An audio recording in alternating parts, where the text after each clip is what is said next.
นางเก็บท้องบ่ลูกหลาท้องมันลูกตีงดึกดักอยู่ต้องแม่ลูกเบิ่งให้มั้ยแม่เบิ่งให้เด้อลูกตีงดึกดักอยู่เนาะว่าสิใหญ่ขอไปใหญ่เอาต้นตกมาหัวเด็ด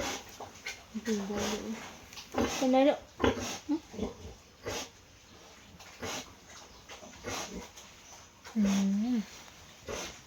ลูกเพิ่นตีงดึกดักเขียวออกนะแรงนี่เด้อมื้อแรงแล้วนอนโคตรอยู่เจ็บท้องแม่พวกคนจืดอยู่ไข้พวกเขายังออกมาเจ้าดอกมันจะเจ้า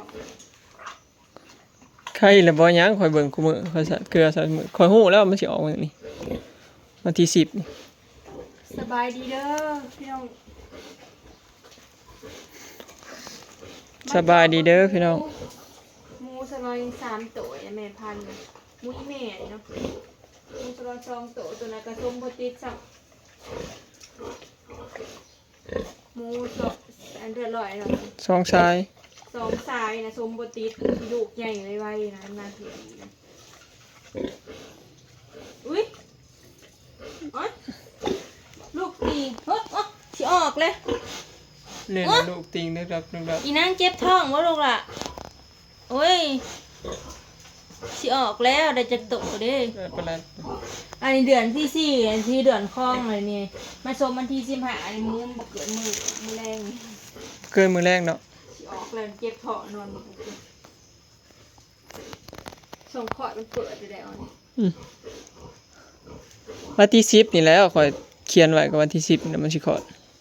ท้องเจ็บท้องแล้วสิได้มาเผาบ่มื้อ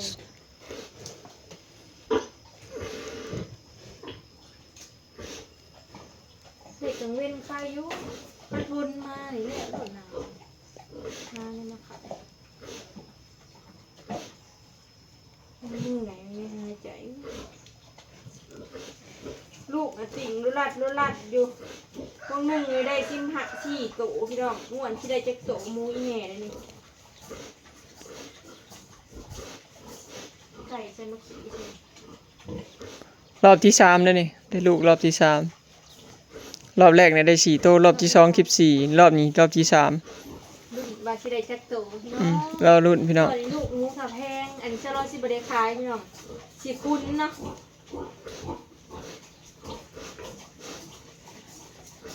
ได้ออกมาแล้วสิคุ้นลูกหมูเจ้าของพี่น้องบ่ขายเนาะแล้วก็บ่ได้ซื้อลูกหมูตัวอื่นมาเลี้ยงมันได้กำไรมันหลายมันบ่คุ้มกับการเฮาเมื่อยน่ะเนาะนั่นไงถ้ามีบริษัทยังไงลูกแรกพี่น้องมันจะออกแล้วเนี่ยสิได้แล้วนอนเนาะลงแห้งเลยนอนโคตรท้องอยู่เจ็บท้องปกติสินอนเหยียดจังยังไหนอยู่บ่ได้เจ็บท้องแฮงมื้อแรงนี่แหละนี่เตรียมดูแลใช้อยู่มาล้างไว้ที่เขาก็ตาเตรียมสถานที่พี่น้องหมูอ่อนคือบ่ได้ไปทางใดเลยเฮ็ดฮ้อนหมูได้ไปหาสิบ่ได้ไป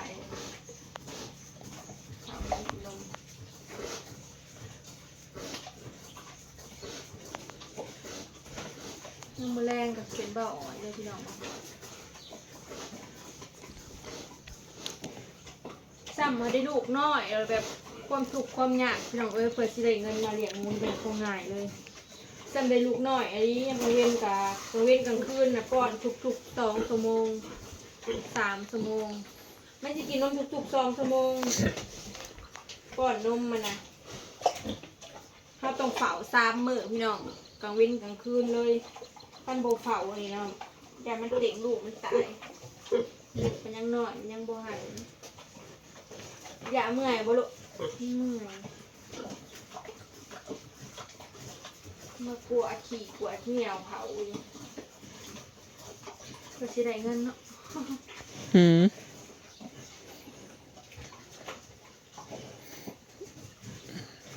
ถ้าเป็นคุณก็สิ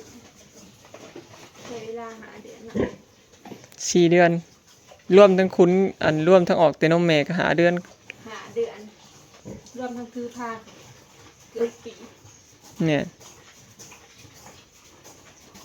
ปีหนึ่งว่าง่ายคลายได้2 เถื่อเนาะได้2 เถื่อเถื่อ3กับบ่ฮอด าย4 เดือนเนี่ยม้ามันหมูมันขาวลูกแม่นี่ยึดขนาดใหญ่นะคือพาวใหญ่เนาะ มันใหญ่ขึ้นกว่าเก่าเลยนะ บอยักเสมอกันไปได้มูยแม่ดูทำไมมันตัวใหญ่ตัวน้อยเหนื่อยบ่โอ้โหเหนื่อยเนาะเดี๋ยวแม่จะมาซอยได้เลยมาในลูกเลยนี่เนี่ยมันสวบอยู่ให้ได้หนึ่ง บ่ หัวเด็ด ลืมเมื่อกี้เนี่ยก็มันจืดอยู่ นี่ได้แต่ว่านี่ รอบนี้ก็บ่สวบดอกแต่ว่าก็ระวังเอาอย่าไปเฮ็ดให้มันตื่นนะนี่มีตังค์ ถ้าเราจนบอกเขาไปใกล้เลยแบบเปิดป้าเวลากินนมนี่ปล่อยบ่ออยอย่างเดียวอย่านั่งอันนี้มารวยแจกเดือนนี้จ้านะคะ แล้วก็มาใน2 เดือนก็8 9มื้อ10 มื้อเท่านั้นชมวันที่2ชมวันที่2มื้อนี้วันที่10ก็8 มื้อ2 เดือนก็8 มื้อ เรื่องนี้ได้ในน้องไปสะบุดฟังเบิ่งมัวไอเด้อวะมัวสิได้ลูกเลยนมกับเบ่งจ่า2 เดือนในท้องยังบ่ออกจะเสียจักโตวเนี่ยแบบให้อินว่าเก้าโตบ่ฮะ บ่ได้น้อยกว่าเก่าดอกหมูสมแท้ ฮะสิได้จักโตง่ายว่าอยู่บ่ลูกจ้ะนะเป็นยังไงลูก วันนี้จิเมื่อยแฮง ไปกินน้ำยกน้ำออกคือบ่ อ๋อ จะขี้ตะปุกปากเขา ไว้นะ บ่ไหวเลยบ่สิออกไหมเมื่อยบ่เรียนมูไม่พัน3 ตัว มันใหญ่ขึ้นกว่าเก่าห้ามไปชมจนว่าเหลือง เสียดอะไรนะเฮ้ยบัดนี้ หึ ใหญ่คือหาไปชมลำบาก ลำบากอะไรพี่น้องเลี้ยงมูลเวลาไปชมนี่นะหามไปหาคนสิหาคนมาจะมอนพนใส่จ้างเขาแต่ละเถื่อนะสมบูติดก็หามไปใหม่แต่จ้างเขาใหม่อีกเลยเพราะไปสมตลอดต้องได้จ้างเล็กน้อยหามก่อนสิเจอละร้อย ปลาเละนมโอ้ยสิแล้วแตกแล้วซั่นวะน้ำนมร้ายขนาดสลอยเพิ่นให้กินหัวอาหารเบิด3-4 สอบนั่นรอบนี้ให้กินหลายแฮงอีหลี เฟ้ย ให้แบบบุฟเฟ่ต์เลยแบบบ่อั้นเลยโพดโพ แต่สมบูรณ์ สมบูรณ์อยู่น้ำนมสมบูรณ์คักเป็นหยังบัด นม เฮ็ดให้เละอยู่มันเจ็บนมมัน นมห่าวนมแม่มันหลายลูกมันใหญ่ไว้มันกินอีโจกอีเนี่ยทำไมขี้มือคือดอกเลย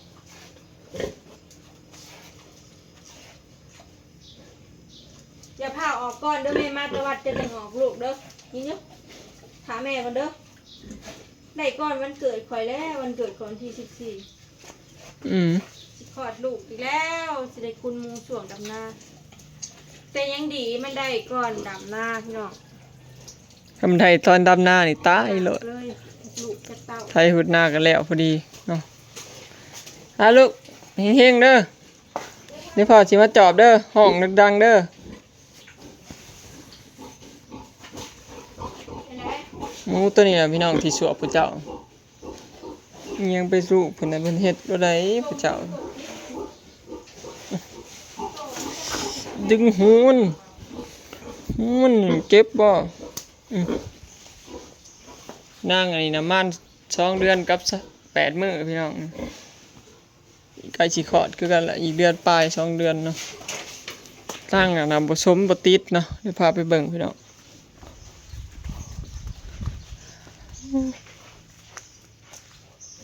มาแล้ว เพิ่งบริเวณไฟไหลกัดเลย มาเบิ่งนางอันนี้พี่น้อง ชมบติ เฮงๆสมบ่ติดแต่ อันนั้นจากสาย นั่นมันหลายสาย3สาย4สายแล้วอันนี้2สาย เนี่ยบางๆลูกน่ะใหญ่ไวแต่ว่าเลี้ยงยากแม่พันธุ์น่ะ เรียกยาก เป็นปอดควนน่ะ ซักยาจนแข็งเบิดได้เท่านั้นนะ มันหมักป่วยง่าย ลูกมันคือกันหมักเจ็บท้องง่ายป่วยง่าย ง่าย อืม แต่ว่าลูกน้ำหนักนี่แบบตี แต่ว่าใหญ่ไว้หมักป่วยง่ายหมักเป็นโรคง่ายเป็นนั่นเป็นนี่ง่ายเด้อพี่น้องหมู่เลือดลอยสองสายหมักป่วยง่าย ผมก็บ่ติดเจ้าเลยเสียเวลาฉันก็ได้ลูกพร้อมหมู่เลยเด้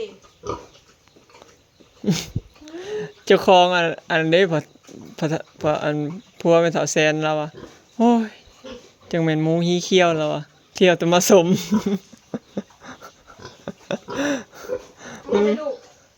ไปชม3เทื่อเลยนี่ มา2เทื่อบ่ อือ 3เทื่อ 3เทื่อทั้งเฮา มีก็ได้4 5เทื่ออันชมบ่ติดมันยากเพิ่นคันบ่ติดไปปล่อยออกก็เสียเวลาอีกเด้อเอ้ยซื้อมาแม่มื้อ2ปล่อยออกก็เสีย60,000เนี่ย ตอนนี้ราคาแพงได้ดอกเก็บ8,000 ลูกไปอีกตื่มใส่แต่เสือขายหนึ่งไม่พัน 8,000 9,000 สลอยเสียเวลาหย่อนเด็กชมปฏิบ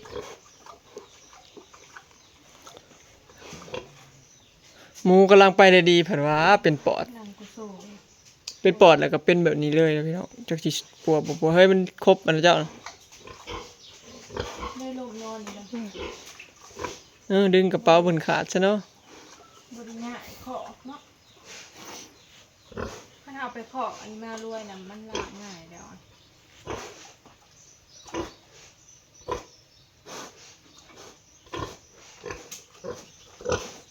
แม่นอยู่ไป ขอกก็บางเปล่าเลือดมัน เขาก็ว่างเปล่าอันนี้ก็บ่มีแม่พันธุ์ใส่พี่น้องอันนี้ก็ว่างเนาะหากระล้างแล้ว เตรียมเอาหมูลงมาเที่ยวลงจากที่ล่างอีกรอบเนาะ เดี๋ยวมาลงรถใหม่ เตรียมรถใหม่รถที่มานี่แหละเดือนหน้าพุ่นละ